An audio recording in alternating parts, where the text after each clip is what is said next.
Čeprav se v zadnjih letih tudi mladi spet zanimajo za to obrt, danes le še redko kdo tako mojstrsko vihti kladivo. Nekoč pa sta se kovanje in pesem v Lokovcu razlegala od skorajda vsake domačije. Lokovec je štel okrog 240 številk, hišnih številk, od teh je bila cirka 200 kovačij. Kovala se je pa na domu, po domačijah. Torej skorajda vsi so bili kovači? Ja, nekje pa tudi trije v eni hiši, 4.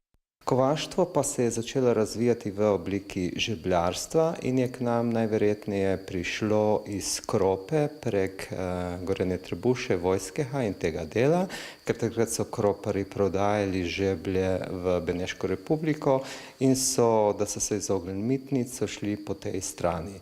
In tako so domačini postali mojstri rezilnega orodja, od raznih svedrov, nožev in najbolj znanega ročno kovanega favča.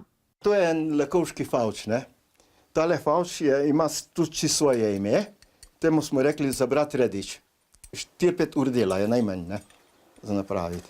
Ker kovanje je najkrajši postopek, na fino obdelava je daljši postopek. Te oznakce je imel vsak kovač, je imel svojo oznako, svoje krivulje, svoje narazen, pa je dodal neke pikce, neke okraske. Ti bonka, ti bonka, ti bonka, ti bonka, ti.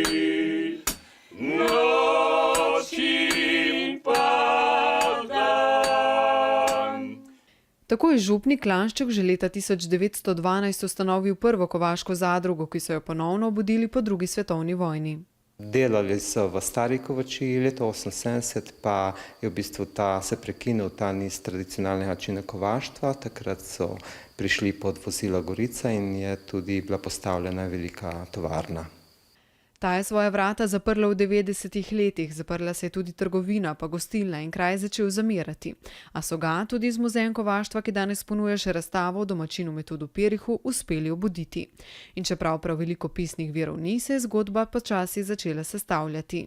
Tako je nastala tudi ta pesem, ki je prav mama od Jožeta nam zapela in tako smo jo tudi mi obdržali in je tudi pojemo.